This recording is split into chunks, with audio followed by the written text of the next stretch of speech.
いや、なんだ、俺は先に上がるからみんなはゆっくり。何よ、一緒に入ればいいじゃない。そうですよ、お湯を沸かし直さなくてもいいですし。いや、まあそれはそうかもしれないが、そこに恥ずかしい。 Are you ready? Are you ready to dive into the world of Isekai? The world of bliss, power, and all the things in between? And if you're an Isekai trash man like me, then you probably at some point wished you were Isekai yourself. What? Greetings, strange traveler. Would you like to join a guild? Have your own unique skills, your own weapons, fame, the harem, the...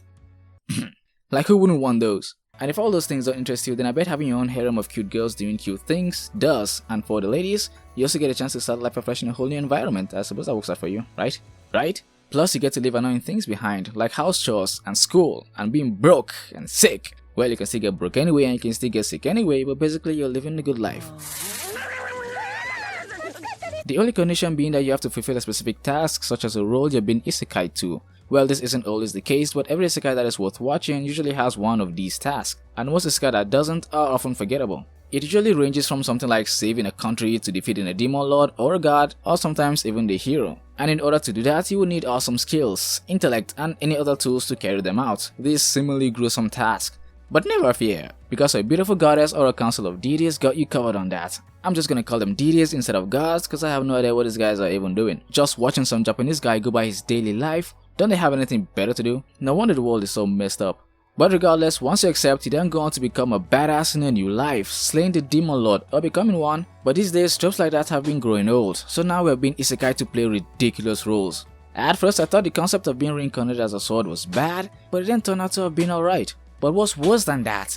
Being reincarnated as a vending machine. What kind of wicked god would reincarnate somebody as a vending machine? And what's worse than that? There are so many ridiculous ideas out there that just has the word reincarnated thrown into it. Reincarnated as a bomb, reincarnated as a hot spring, reincarnated as grass, reincarnated as fruit. Yes, fruits, a freaking apple, an overpowered apple. Hey, Apple! An overpowered apple. Buy this fucking apple! What's next? It cannot get any worse than that. I think I would rather be the apple. Seriously, what's next? Being reincarnated as a girl's penis is what's next. I'm not gonna lie, I'll be right in line for that one. Which causes me to wonder why no one has been reincarnated as an archangel or something pure like that. Show me you can also be a god by reincarnating that subscribe button into a subscribed button. It's incredibly easy. Now, back to the video. Aside from all the good things happening here, there is a but. A very big but. And I don't mean this kind of but. There are 5 gateways to the realm of isekai, and I'm going to be walking you through a quick rundown of them. The first gateway, isekai through death. The first gateway is isekai through death, aka fairy tale isekai, which is probably the most common of them all. In this type of isekai, the MC usually has somewhat of a boring and regrettable life. Gets run over by a truck or any other moving vehicle, or by any other means like being stabbed or die from exposure to Tractor San's Conqueror's haki. Basically, they die and meet a deity who offers them OP abilities and sends them to the new world and life. Although sometimes it's the fault of the god for killing the MC by mistake in the first place. Like, how is that even possible?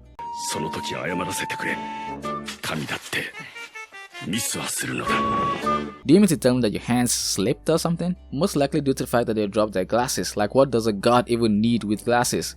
どんな因果で選ばれたのか、そこんとこはよくわかんねえけど、神様の手違いの事故で死んじまった俺は、別の世界で新しい生活を送ることになるらしい。Oh, anime. But in the end, it all works out fine after the MC tells the deity it's okay, and the deity bombards him or her with abilities they can't even count, basically becoming the cliche overpowered characters that then go on to live a relaxing and yet useless life. But it doesn't always work out this way. Things can go wrong. You can even experience change in gender. Kinda tough. Damn, dude, you got really hot. Maybe you're better off like that. Yeah, real classy, buddy. Not that you asked, but it took me quite a while to get over the difference. And this on its own is enough crisis. Finding out what's there is no longer there can stress a dude's mind, thereby throwing all your fantasy dreams out the window. Well, I suppose some of them could still work out, but a gender swap is the least of your worries. You might end up a different species altogether. Some are even made to be a spider, sword, vending machine, and so on. That is if you get lucky. But there are some real unlucky ones, like you could be a tree man, a stone, a chair, a hot spring, freaking grass, a nuclear bomb. Some of those were real, by the way. Introducing the fearsome and most powerful isekai characters of all time. Rimuru, demonic slime, Seika, demon, Kumiko, spider, shadow, human, Hajime, hybrid, ice, undead. Kusa freaking grass, man. The second gateway, isekai through the gameverse. The second gateway is being isekai through a game, aka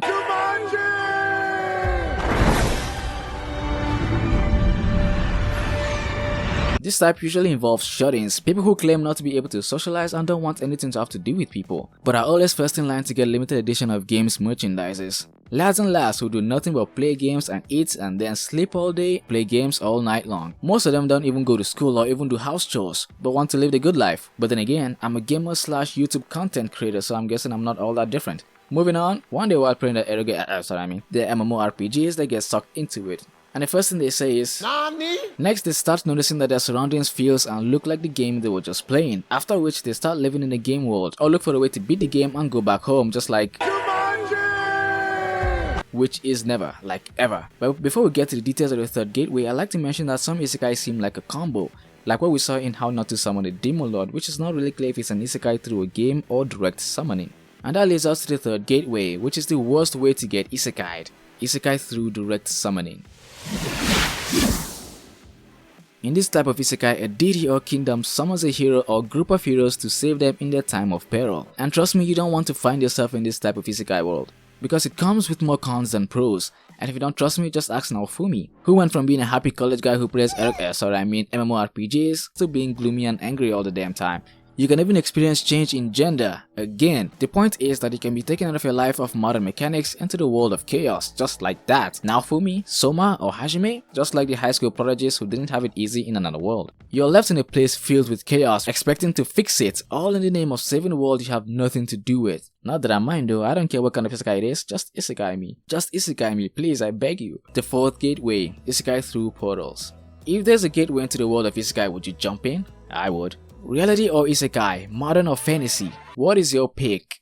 Choose wisely. Are you running from or towards something or someone? Can you no longer handle the heat of battle? Are you the demon lord and the hero is after your life? And has a portal out of nowhere opened in the middle of your country? With fantasy looking guys in it? Then this is the isekai for you. With your own magic, just one spell and you're off. You get to choose where you want to go most of the time, but in order to do that, you must possess enough power.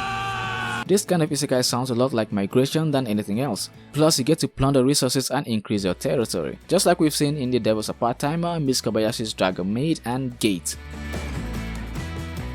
Fifth gateway, self-reincarnation. The last but not the least is one of the most uncommon isekai method to come across, isekai in one's own self. And the question is, how do you accomplish such a feat as a human? Even the Kaku, the Kaio Emperor, came back to the same body, and Anos came back to the same world, and so did Ard. Well, that question can only be answered by this guy, the world's strongest exorcist, which is not a Kumara. Nani? That title belongs to Haruyoshi, after he was killed by one of his students in his past life. He managed to reincarnate himself to a world he had no prior connection to, which is pretty freaking impressive. He lives up to the title as the strongest exorcist. Nani? Trivia time. Since we're in the subject of isekai, if you ever feel like this isekai market is becoming way too saturated, that's because they've all been coming from one place. A site called Shosetsuke ni Naru. It's a place where new aspiring writers are free to publish their light novels for free. So every new ridiculous isekai idea someone pulls out of their ass gets dumped here because it's free. Every isekai that's existed in the last decade, no matter how good, no matter how stupid, have all come from here. Don't forget to subscribe for more content like this. My name is Taz, a professional isekai anime man. This is Weebs Mojo, and I will see you in the next one.